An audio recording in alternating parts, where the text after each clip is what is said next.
जय हिंद प्यारे छात्रों। आज के क्लास में हम लोग क्लास 12th के फिजिक्स को पढ़ने वाले हैं। क्लास 12th के फिजिक्स पढ़ेंगे और फिजिक्स में हम लोग क्या पढ़ेंगे तो चैप्टर नंबर 1 जिसका नाम है विद्युत आवेश एवं क्षेत्र, इलेक्ट्रिक चार्ज एंड फील्ड, ये हम लोग पढ़ने वाले हैं। और इस चैप्टर का कौन सा टॉपिक, तो टॉपिक होगा अपना विद्युत क्षेत्र रेखाएं, इलेक्ट्रिक फील्ड लाइंस हम लोग पढ़ने वाले हैं, जिसे आप लोग विद्युत बल रेखाएं भी कहते हो और विद्युत क्षेत्र रेखाएं भी कहते हो। ठीक है, तो हम लोग इलेक्ट्रिक फील्ड लाइंस पढ़ने वाले हैं आज के क्लास में। ये अपना वीडियो लेक्चर नंबर 5 होगा, क्योंकि इससे पहले हमने 4 इंपॉर्टेंट टॉपिक्स का जो वीडियो सीरीज हमने शुरू किया उसका क्लास हो चुकी है, जिससे आप कमेंट सेक्शन में हमसे डाउट पूछिएगा। कोई भी दिक्कत समस्या हो, कोई प्लेलिस्ट ढूंढने में या कोई प्रश्न पे डाउट हो तो आपको जवाब जरूर मिलेगा। और इस चैप्टर का इस टॉपिक का पहले हम लोग देखेंगे थ्योरी। पहले हम लोग क्या देखेंगे, थ्योरी देखेंगे, इससे रिलेटेड हम लोग कॉन्सेप्ट देखेंगे। ठीक है, फिर जैसे ही ये कंप्लीट हो तो फिर हम लोग VVI यानी important objective plus subjective questions देखेंगे। क्लियर बात है, ऑब्जेक्टिव और सब्जेक्टिव सभी इस टॉपिक से रिलेटेड क्वेश्चन देखेंगे। तो इस चैप्टर में हम लोग क्या क्या करने वाले हैं, पहले तो हम लोग देखेंगे थ्योरी, विद्युत बल रेखा क्या है, इसकी क्या विशेषताएं हैं, फिर उसके बाद इससे रिलेटेड क्या ऑब्जेक्टिव क्वेश्चन बनता है, उस ऑब्जेक्टिव क्वेश्चन को देखेंगे। फिर क्या सब्जेक्टिव भी बनता है, बिल्कुल बनता है, हम लोग वो भी देखेंगे। ठीक है, तो चलो शुरू करते हैं। और पहला है अपने सामने हेडिंग विद्युत क्षेत्र रेखाएं। क्या होता है इसको हम लोग पहले समझते हैं अपनी भाषा में। परिभाषा पहले हम लोग अपनी भाषा में समझेंगे, बड़े प्यार से, बड़े आराम से। देखो विद्युत क्षेत्र रेखाएं होता क्या है, हमने पढ़ा हुआ है। ये अगर मान लो आप प्लस क्यू आवेश, एक आवेश था प्लस क्यू, इसने अपने चारों तरफ क्या बनाया है, एक विद्युत क्षेत्र बनाया है। इस प्लस क्यू आवेश ने अपने चारों तरफ क्या बनाया है, विद्युत क्षेत्र। यानी ये जो गोलाकार क्षेत्र है अपने पास, ये क्या है, ये है विद्युत क्षेत्र। और अगर इस विद्युत क्षेत्र में आप किसी परीक्षण आवेश को, क्यू नोट क्या है बच्चा पार्टी, क्यू नोट है अपना परीक्षण आवेश, टेस्ट चार्ज। परीक्षण आवेश के बारे में सभी लोगों को मालूम होगा, नहीं होगा तो इतना सुन लो कि ये एक कूलम का धनात्मक आवेश होता है। बस इसको एक पॉजिटिव आवेश जिसका वैल्यू 1 कूलम होता है, हम लोग उसी को टेस्ट चार्ज यानी परीक्षण आवेश नाम दे देते हैं।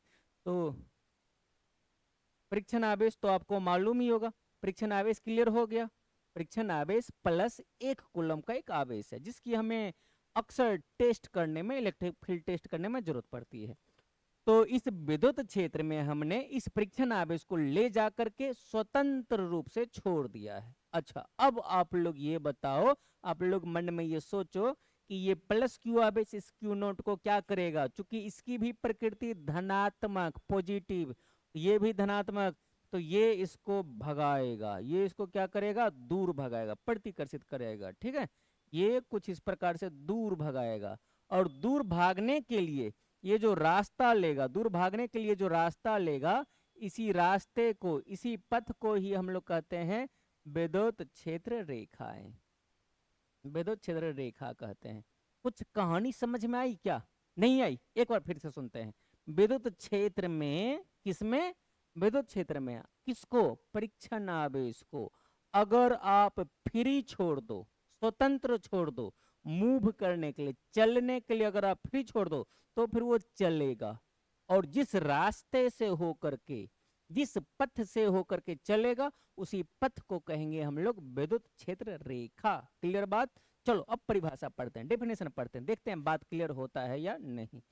तो किसी विद्युत क्षेत्र में परीक्षण धन आवेश चलने के लिए यदि स्वतंत्र हो तो वह जिस पथ से होकर चल सकती है उस पथ को ही विद्युत क्षेत्र रेखाएं कहते हैं। परिभाषा पढ़ो, ध्यान से पढ़ो, देखो मामला क्लियर हो रहा है या नहीं।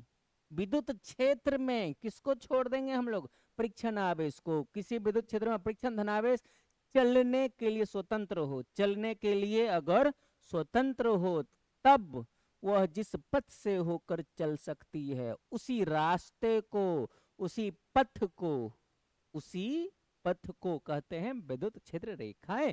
डिफिनीशन आपका क्लियर हो गया होगा। अच्छा वो जो रास्ता होता है वो काल्पनिक होता है। ठीक है, इसका आप एक और डेफिनेशन बना सकते हो, ये वास्तव में एक काल्पनिक वक्र रेखाएं हैं। विद्युत क्षेत्र रेखा जो है विद्युत क्षेत्र में खींची गई वैसी काल्पनिक वक्र रेखा, ये काल्पनिक वक्र रेखा हो सकती है। इसकी खासियत में अगर क्या होगा, अगर आप इसके किसी भी बिंदु पर स्पर्श रेखा खींचो, देखो जिसके किसी बिंदु पर खींची गई स्पर्श रेखा उस बिंदु पर क्या बतलाएगी, विद्युत क्षेत्र की तीव्रता यानी ई वेक्टर की दिशा को बतलाएगी। तो उस रेखा को भी हम लोग विद्युत क्षेत्र की रेखा कह सकते हैं। एक और डेफिनेशन, दो डेफिनेशन है, दोनों में से जो आपको याद रह जाए वही बढ़िया, जरूरी नहीं कि आप दोनों ही लिखो, कोई एक लिख देना। मुझे तो लगता है ऊपर वाला आसान है ना, वैसे दोनों आसान है, दोनों हमें समझ में आ जाती है। ऊपर में हम लोग क्या कहते हैं कि किसी विद्युत क्षेत्र में परीक्षण धनावेश चलने के लिए स्वतंत्र हो तो वह जिस पथ से होकर के चल सकता है उसी पथ को कहते हैं विद्युत क्षेत्र रेखाएं। अच्छा, दूसरा क्या है, विद्युत क्षेत्र रेखा विद्युत क्षेत्र में खींचे गई काल्पनिक वक्र रेखा है जिसके किसी भी बिंदु पर, अगर मान के चलो कि ये अपना ये लाइन है एक विद्युत क्षेत्र रेखा, ठीक है, इसके किसी बिंदु पर अगर आप स्पर्श रेखा खींच दोगे, स्पर्श रेखा, तो ये स्पर्श रेखा किसकी दिशा को बतलाएगी बच्चा पार्टी, ई वेक्टर की दिशा को बतलाएगी, यानी विद्युत क्षेत्र की तीव्रता की दिशा को बतलाएगी। तो ये था आपका विद्युत क्षेत्र रेखा जो आपको जानना था। अब हम लोग इसकी विशेषताओं को देखेंगे, विद्युत क्षेत्र रेखा के गुण, कैरेक्टरिस्टिक्स, प्रॉपर्टीज, ठीक है, इसके गुण को देखेंगे, इसकी विशेषताओं को देखेंगे। देखना ध्यान से, विद्युत क्षेत्र रेखा का गुण क्या है, हमने तो अभी पढ़ा था कि विद्युत क्षेत्र रेखा वास्तव में धनात्मक आवेश के चलने का रास्ता है, पथ है। तो अब बताओ कि धनात्मक आवेश अगर यहाँ पे रखा है और परीक्षण आवेश को आप यहाँ पर ले जाओ तो ये तो दूर भागेगा, यानी कि सभी विद्युत क्षेत्र रेखाएं धनात्मक आवेश से क्या होंगी, दूर जाएंगी। धनात्मक आवेश से क्या होंगी बच्चा लोग, दूर जाएंगी, क्लियर बात। लेकिन ऋणात्मक आवेश तो परीक्षण आवेश को आकर्षित करेगा, तो इसीलिए सभी विद्युत बल रेखाएं देख रहे हो ऋणात्मक आवेश के पास आएगी, ऋणात्मक आवेश के पास आएगी, यानी कि धनात्मक आवेश से प्रारंभ होगी और ऋणात्मक आवेश पर जाकर के समाप्त होगी। ये अपना पहला गुण बनेगा कि विद्युत बल रेखाएं धनावेश से चलती हैं, चलना शुरू करती हैं और ऋण आवेश पर जाकर के समाप्त होती हैं, क्लियर बात। उसके अलावा बहुत सारा गुण आप और भी बना सकते हो, जैसे अगर मान लो ये विद्युत क्षेत्र रेखा, इसके किसी बिंदु पर हम लोग अगर एक स्पर्श रेखा खींचेंगे तो वो स्पर्श रेखा किसकी दिशा को बतलाएगी, ई वेक्टर की दिशा को बतलाएगी। किसकी दिशा को बतलाएगी, ई वेक्टर की दिशा, जिसको हमने परिभाषा में भी देखा था, ये भी गुण हो सकता है, ठीक है। चलो गुण को पढ़ते हैं, जरा सा गुण को पढ़ते हैं क्या लिखा है। पहला गुण, विद्युत क्षेत्र रेखाएं हमेशा किससे निकलेगी रे, धनावेश से निकलती है। किससे निकलती है, धनावेश से हमेशा निकलती है और ऋणावेश पर जाकर के समाप्त हो जाती है। देख लो ये वाला पॉइंट सबका क्लियर है कि नहीं, सभी विद्युत बल रेखाएं धनात्मक आवेश से निकलेंगी और ऋणात्मक आवेश पर जाकर के समाप्त हो जाएंगी। दूसरा, विद्युत क्षेत्र रेखा के किसी बिंदु पर खींची गई स्पर्श रेखा क्या बतलाएगी, उस बिंदु पर, उस बिंदु पर विद्युत क्षेत्र की तीव्रता की दिशा को बतलाती है। विद्युत क्षेत्र रेखा के किसी भी बिंदु पर खींची गई स्पर्श रेखा उस बिंदु पर विद्युत क्षेत्र की तीव्रता की दिशा को प्रदर्शित करती है, यानी बतलाती है, क्लियर बात। तीसरा गुण बड़ा आसान, दो विद्युत बल रेखाएं आपस में कभी नहीं काटती हैं, ने दो विद्युत बल रेखा एक दूसरे को कभी कट नहीं करेगा, क्रॉस नहीं करेगा, प्रतिच्छेद नहीं करेगा, ठीक है। कारण क्या है नहीं करने का, वो हम लोग बाद में देखेंगे जब सवाल में आएगा तो, हालांकि यहाँ भी लिखा हुआ है लेकिन हम लोग अभी उस पर फोकस नहीं करेंगे, हम लोग इसकी सभी गुणों को पहले समझ लेते हैं। नेक्स्ट गुण, विद्युत क्षेत्र रेखाओं का पास पास होना। अगर विद्युत क्षेत्र रेखाएं पास पास है तो वहां पर विद्युत क्षेत्र स्ट्रॉन्ग होगा, मजबूत होगा, प्रबल होगा। देखो विद्युत क्षेत्र का प्रबल, और अगर विद्युत क्षेत्र रेखाएं दूर दूर है, अगर विद्युत क्षेत्र रेखाएं दूर दूर हैं, अगर विद्युत क्षेत्र रेखाएं दूर दूर है तो फिर वहां पर जो विद्युत क्षेत्र होगा वो कमजोर होगा। जैसे जैसे मान लो यहाँ पे विद्युत क्षेत्र रेखाएं क्या आपस में पास पास, तो यहाँ पर जो विद्युत क्षेत्र होगा वो बड़ा मजबूत होगा। जैसे यहाँ पर मान लो विद्युत क्षेत्र रेखाएं आपस में बड़ा दूर दूर है, तो इसके तुलना में इस जगह पर जो विद्युत क्षेत्र होगा वो क्या होगा, कमजोर होगा, दुर्बल होगा, वीक होगा ना, कमजोर होगा। विद्युत क्षेत्र रेखा पास पास तो विद्युत क्षेत्र प्रबल, विद्युत क्षेत्र रेखाएं दूर दूर तो विद्युत क्षेत्र कमजोर, दुर्बल। ध्यान रखना ये अपना एक गुण है, फिर उसके बाद है, अच्छा अगर मान लो कि विद्युत क्षेत्र ना तो कमजोर ना ही मजबूत, एक समान है, इस पॉइंट पर भी विद्युत क्षेत्र जितना है, जितना विद्युत क्षेत्र इस पॉइंट पर है उतना ही विद्युत क्षेत्र इस पॉइंट पर भी है। तो इसका मतलब अगर विद्युत क्षेत्र एक समान हुआ ना, तो ध्यान देना, अगर विद्युत क्षेत्र एक समान हुआ, एक समान विद्युत क्षेत्र में, एक समान विद्युत क्षेत्र में विद्युत बल रेखाएं क्या हो जाएंगी, परस्पर समांतर हो जाएंगी, ना प्रबल रहा ना दुर्बल रहा, यानी कि विद्युत क्षेत्र एक समान है, यूनिफॉर्म है, एक जैसा है, ठीक है। तो वहां पर विद्युत क्षेत्र रेखाएं ना तो पास पास होगी ना तो दूर दूर होंगी, वहां पर विद्युत क्षेत्र रेखाएं समान हो, सॉरी परस्पर समांतर होंगी, ठीक है, क्लियर बात। और सबसे अंतिम गुण, विद्युत क्षेत्र रेखाएं जहां से प्रारंभ होती हैं और जहां पर समाप्त होती हैं उस तल के क्या होती है, हमेशा लंबवत। विद्युत क्षेत्र रेखाएं मान के चलो कि ये प्लस क्यू आवेश है, अगर यहां से निकलेगा ना तो निकलते समय तो ये लंबवत होगा, माइनस क्यू पर ये समाप्त होगा, समाप्त होते समय तो ये क्या होगा, लंबवत होगा, ठीक है। जहां से निकलती हैं और जहां पर समाप्त होती है हमेशा क्या होती है, लंबवत होती है, ध्यान रखना इस बात को। ये टोटल 6 गुण थे जो कि आपको, जरूरी नहीं कि सब के सब याद रख लो, हाँ पढ़ लो समझ लो अपने दिमाग में बसाओ, 1 2 3 4 जितने भी ध्यान रहे बना बना करके आप गुण को लिख दोगे एग्जाम में। जब भी एग्जाम में आएंगे तो ये आपसे शॉर्ट क्वेश्चन में ही आएंगे, लघु उत्तरीय प्रश्न में ही आएंगे, तो ऐसा तो नहीं कहेगा कि 6 के 6 पॉइंट लिखो तभी नंबर मिलेगा, बिल्कुल नहीं, 3 4 2 3, ठीक है, जितना आपके दिमाग में रह जाए उतना लिख देना। और बाकी अब हम लोग, अच्छा जैसे अगर एग्जाम में आ गया कि किसी एक धन आवेश के लिए विद्युत क्षेत्र रेखाएं खींचे तो आप इस प्रकार से खींचना, ठीक। अगर कहेगा कि किसी एक ऋण आवेश के लिए विद्युत क्षेत्र रेखाएं खींचो तो फिर आप इस प्रकार से खींचना। अगर कहेगा एक धनात्मक और एक ऋणात्मक तो फिर अपना विद्युत क्षेत्र रेखा कुछ इस प्रकार का बन जाएगा, क्योंकि धनात्मक से तो निकलेंगे और ऋणात्मक पर जाकर के क्या हो जाएगी, समाप्त हो जाएगी। लेकिन अगर दोनों धनात्मक ही हो गया तो चलो हम लोग खुद से खींचते हैं इस डायग्राम को, भगाओ छोड़ो, क्या ही मतलब है। अगर अकेला धनात्मक आवेश है तो फिर इससे क्या होंगी, सबके सब विद्युत बल रेखाएं निकलेगी ना, सबके सब विद्युत बल रेखाएं निकलेंगी, दूर निकलेंगी। अच्छा अगर ऋणात्मक आवेश हुआ यहाँ पर तब, तो सभी विद्युत बल रेखाएं यहीं पर आकर के समाप्त होंगी, सभी विद्युत बल रेखाएं इसी दिशा में आएंगी, यहीं पर आकर के समाप्त हो जाएगी, ठीक है। अच्छा एक धन रहा और एक ऋण रहा तो क्या होगा, प्लस से निकलती है माइनस पर समाप्त होती है, तो इसका मतलब ये कुछ इस प्रकार का रास्ता ले लेगा, कुछ इस प्रकार का रास्ता ले लेगा, कुछ इस प्रकार का रास्ता ले लेगा, कुछ इस प्रकार का रास्ता ले लेगा, दो दो ऊपर नीचे बना देना, काम चल गया ना। अगर दोनों धनात्मक हो जाए तो फिर क्या होगा, ये एक बार बिहार बोर्ड के एग्जाम में और अन्य स्टेट बोर्ड के एग्जाम में, हिंदी मीडियम वाले बोर्ड एग्जाम में पूछा भी गया है, कई बार क्वेश्चन पूछा गया है, एक बार बीएससीबी में और अन्य बोर्ड एग्जाम में भी पूछा गया है।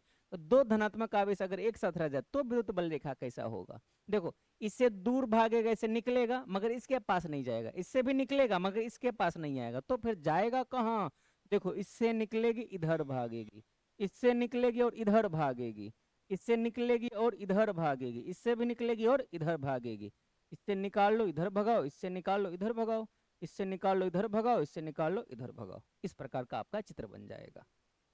एक धनात्मक आवेश पूछे तो ऐसा बना देना, एक ऋणात्मक आवेश पूछे तो ऐसा बना देना, एक धन और एक ऋण पूछे तो ऐसा बना देना, दोनों धनात्मक पूछे तो कुछ इस प्रकार से बना देना। बना लोगे सब लोग। नेक्स्ट चलो अब, जैसे कि यहाँ पर देख लो, उन्हीं सभी चीजों को समझाया गया है, हमने जैसे पढ़ा था ना कि किसी बिंदु पर अगर हम लोग स्पर्श रेखा खींचेंगे तो वो क्या बतलाएगी रे, ई वेक्टर की दिशा को बतलाएगी, किसकी दिशा को बतलाएगी, विद्युत क्षेत्र की तीव्रता की दिशा को बतलाएगी। एक जो विशेषता हम लोग पढ़ रहे थे, विद्युत क्षेत्र रेखा के किसी बिंदु पर खींची गई स्पर्श रेखा उस बिंदु पर विद्युत क्षेत्र की तीव्रता की दिशा को बतलाती है। अच्छा जैसे पॉइंट एक्स और पॉइंट वाई, इन दोनों स्थान पर देखो तो विद्युत क्षेत्र रेखा क्या है, परस्पर समांतर, यानी कि ई एक्स और ई वाई दोनों आपस में बराबर होगा, बिल्कुल बराबर। क्यों, क्योंकि विद्युत क्षेत्र रेखाएं दोनों ही पॉइंट पर क्या है, आपस में समांतर, दोनों ही पॉइंट पर आपस में समांतर है, तो इसका मतलब विद्युत क्षेत्र यहाँ पर एक समान होगा। अच्छा यहाँ देखो ध्यान से, पॉइंट एक्स पर और पॉइंट वाई पर, एक्स पर देखो तो विद्युत क्षेत्र रेखाएं पास पास है और वाई पर विद्युत क्षेत्र रेखाएं दूर दूर है, तो एक्स पर जो विद्युत क्षेत्र होगा वो मजबूत होगा, किसके तुलना में? y की तुलना में, यानी ex ग्रेटर देन होगा ey की तुलना में। सब कुछ आपके सामने स्क्रीन पर पिक्चर के रूप में भी दिखलाया गया है, ठीक है। नेक्स्ट चलते हैं अगले प्रश्न की तरफ। ये देखो अपना प्रश्न है, बीएससीबी 2023 का प्रश्न है। विद्युत क्षेत्र रेखाओं से किसकी जानकारी प्राप्त होती है? क्षेत्र की शक्ति की। बिल्कुल होती है भाई साहब, पास पास रहेगा तो शक्ति ज्यादा, दूर दूर रहेगा तो शक्ति कम। तो ऑप्शन नंबर ए तो अपना सही है। दिशा, अरे दिशा भी तो पता चलता है, स्पर्श रेखा अगर खींचते हैं तो वो दिशा ही तो बतलाता है विद्युत क्षेत्र की तीव्रता की, तो बी भी सही हो गया। आवेश की प्रकृति, हाँ जी प्रकृति भी बतलाता है, प्लस है तो दूर निकलेगा, माइनस है तो वहीं आके समाप्त होगा। तो इसका मतलब ना तो ए सही, ना तो बी सही, ना तो सी सही, ऑप्शन नंबर सी सही होगा, इनमें से सभी। ऑप्शन नंबर डी सही होगा, इनमें से सभी। अगले प्रश्न की तरफ चलो। कह रहा है कि ये भी बीएससीबी का क्वेश्चन है 2015 का। एक आवेशी चालक की सतह के किसी बिंदु पर विद्युत क्षेत्र की तीव्रता किधर होगा? अच्छा, किसकी दिशा पूछ रहा है? विद्युत क्षेत्र की तीव्रता की। और विद्युत क्षेत्र की तीव्रता की दिशा कौन बतलाता है? विद्युत क्षेत्र रेखा, यानी विद्युत क्षेत्र रेखा पर खींची गई स्पर्श रेखा ना। तो अगर विद्युत क्षेत्र रेखा जहां से निकलती है उसके लंबवत होता है, तो इसका मतलब विद्युत क्षेत्र की तीव्रता भी किसी चालक की सतह पर क्या होनी चाहिए? लंबवत ही होनी चाहिए। तो शून्य तो बिल्कुल नहीं होगा, सतह के लंबवत, हाँ ऑप्शन नंबर बी सही हो जाएगा। स्पर्शिया नहीं होगा, 45 डिग्री पे नहीं होगा। अगर जहां पर से विद्युत क्षेत्र रेखा निकलती है और जहां पर समाप्त होती है वहां लंबवत होती है, 90 डिग्री पर होती है, तो फिर विद्युत क्षेत्र की तीव्रता भी वहां पर लंबवत ही होगा। क्लियर बात? नेक्स्ट चलो। दो विद्युत बल्लेख एक दूसरे को काटती हैं, दो विद्युत बल्लेख एक दूसरे को काटती है क्या? अभी हम लोग पढ़ रहे थे गुण में, नहीं काटती है जी। 90 पर बिल्कुल नहीं, 45 पर बिल्कुल नहीं, हमेशा बिल्कुल नहीं, कभी नहीं काटती है। दो विद्युत बल्लेख एक दूसरे को कभी नहीं काटती है, ठीक है ना। ये सब बात नहीं भूलना, छोटी मोटी बातें। जैसे विद्युत क्षेत्र रेखाओं का पास पास होना, विद्युत क्षेत्र का डैश होना प्रदर्शित करता है। अगर विद्युत क्षेत्र पास पास है, विद्युत क्षेत्र रेखा पास पास है, तो हमने पढ़ा था विद्युत क्षेत्र वहां पर प्रबल होगा, मजबूत होगा। तो ऑप्शन नंबर ए अपना सही हो जाएगा। अच्छा, कमजोर कब होगा? जब दूर दूर होगा, जब दूर दूर होगा तब होगा कमजोर। अभी फिलहाल पास पास है तो ये ऑप्शन अपना गलत हो जाएगा। आगे बढ़ो। किसी बिंदु आवेश से विद्युत बल रेखाएं निकलती प्रतीत हो रही है, तो आवेश क्या है? क्या पूछा प्रश्न? मान लो इसके अंदर कोई आवेश है और विद्युत बल रेखाएं इससे बाहर निकल रही हैं, विद्युत बल रेखाएं इससे क्या हो रही हैं? बाहर निकल रही हैं या बाहर निकलती हुई प्रतीत हो रही है। तो इसका मतलब यहाँ पर कौन सा आवेश होगा? अरे धनात्मक आवेश होगा, निकल रहा है तो धनात्मक, ऑप्शन नंबर बी सही, ठीक है। अच्छा, अगर मान लो इसके अंदर कोई आवेश, यहाँ पर सभी विद्युत बल रेखाएं आकर के समाप्त हो रही है, तो फिर इसमें कौन सा आवेश होगा? सबको मालूम होनी चाहिए, कौन सी आवेश? ऋणात्मक ना, सब लोग जानता है। चलो, तो सही होगा option number A, sorry B, ये तो गलत हो जाएगा, ऋणात्मक है। विद्युत क्षेत्र रेखा के किसी बिंदु पर स्पर्श रेखा उस बिंदु पर किसकी दिशा को प्रदर्शित करता है? हमने डेफिनेशन में भी देखा था, गुण में भी देखा था। जैसे अगर मान लो ये प्लस क्यू, ये माइनस क्यू, ये अगर अपना विद्युत क्षेत्र रेखा है, ठीक है, इसके किसी बिंदु पर अगर हम लोग खींच दें स्पर्श रेखा, इसके किसी बिंदु पर अगर हम लोग स्पर्श रेखा खींच दें, तो ये किसकी दिशा को बतलाएगा? ई वेक्टर की दिशा को बतलाएगा, ई वेक्टर की दिशा को बतलाएगा, यानी कि विद्युत क्षेत्र की तीव्रता की दिशा को बतलाएगा।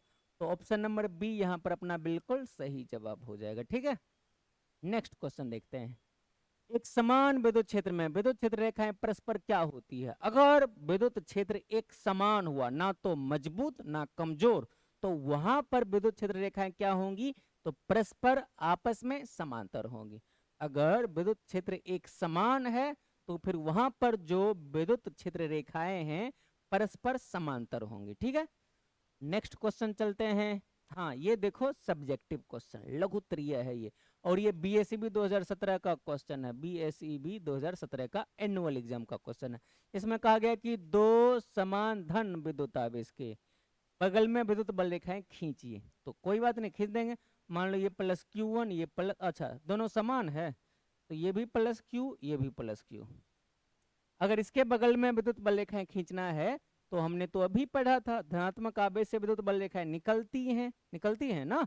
मगर खत्म कहाँ पे होती है, ऋणात्मक पर। यहाँ ऋणात्मक तो है नहीं, तो इससे निकलेगी मगर इधर जाएंगी, इससे निकलेगी मगर इधर जाएंगी, इससे निकलेगी मगर इधर जाएंगी, इससे निकलेगी मगर इधर जाएंगी। ऐसा ऐसा 2-3 लाइन खींच देना, काम खत्म। क्लियर बात, 2-3 लाइन खींच देना, इस प्रकार से हो गया आंसर। बस यही चित्र हमसे पूछ रहा था। चलो अगले क्वेश्चन पे। वैद्युत बल रेखाएं क्या प्रदर्शित करती है? वैद्युत बल रेखाएं वास्तव में क्या प्रदर्शित करती है? इसका आंसर मैंने लिख करके भी रखा है ताकि आप लोग पढ़ सको। विद्युत बल रेखाओं की संख्या ज्यादा संख्या में है या कम संख्या में है, होता है ना, विद्युत बल रेखाओं की संख्या, गिनती, नंबर्स क्या बतलाएगा? तो विद्युत क्षेत्र की तीव्रता को दिखलाती है, और इनकी जो दिशा है, इनकी जो दिशा है विद्युत क्षेत्र की दिशा को बतलाता है। मुख्य रूप से आप ये याद रखना, इसकी जो विद्युत क्षेत्र की तीव्रता की दिशा को कौन बतलाता है? विद्युत क्षेत्र रेखा के किसी बिंदु पर खींची गई स्पर्श रेखा। ये काफी इंपॉर्टेंट है आपके लिए। नेक्स्ट क्वेश्चन, किसी बिंदु आवेश पर यदि विद्युत बल रेखाएं आकर मिलती हैं तो इस बिंदु आवेश की प्रकृति कैसी होगी? यदि विद्युत बल रेखा इससे निकलती प्रतीत होती हैं तब प्रकृति क्या होगी? दो प्रश्न हमसे पूछा है। अगर किसी आवेश से विद्युत बल रेखाएं निकल रही हैं तो कौन सा आवेश होगा? अरे धनात्मक होगा। ए नंबर का आंसर धनात्मक, ए का आंसर धनात्मक। फिर कह रहा है कि निकलती पर, रुको रुको रुको 1 मिनट, आकर मिलती है, अच्छा मिलती हैं तो ऋणात्मक, ऑप्शन ए का आंसर ऋणात्मक होगा। और यहाँ पर निकलती प्रतीत होती है तब धनात्मक, इसमें ऑप्शन नंबर बी हो जाएगा, सॉरी बी नंबर का आंसर धनात्मक। ऋणात्मक पर आकर मिलती हैं, ऋणात्मक पर आकर मिलती हैं, ऋणात्मक पर क्या होती हैं? आकर मिलती हैं, जबकि धनात्मक पर निकलती प्रतीत होती हैं। धनात्मक पर निकलती प्रतीत होती हैं, धनात्मक पर क्या होती हैं? निकलती प्रतीत होती हैं। ध्यान रखना दोनों ही जवाब, और ये तो आसान है, हम लोग बड़ी देर से इसी बात को तो सीख रहे हैं, पढ़ रहे हैं, कोई दिक्कत वाली बात है नहीं आपके लिए। नेक्स्ट, तो नेक्स्ट आपके सामने स्क्रीन खाली है, इसका मतलब हमारा ये टॉपिक हो गया है समाप्त, द एंड। तो आज का हमारा टॉपिक था विद्युत क्षेत्र रेखा, और विद्युत क्षेत्र रेखा से रिलेटेड एक एक पॉइंट को हमने देख लिया। उससे रिलेटेड आपसे ऑब्जेक्टिव पूछे जाएंगे, किस प्रकार के प्रश्न आ सकते थे हमने दिखलाया। सब्जेक्टिव लघु उत्तरीय आ सकते थे, किस प्रकार के प्रश्न आ सकते थे वो भी हमने आपको दिखलाया। फिर भी अगर आपका कोई दिक्कत, कोई समस्या रह गया हो तो आप हमें कमेंट में बताइएगा। नेक्स्ट वीडियो आपको किस टॉपिक पर चाहिए वो भी कमेंट में लिखना, ठीक है?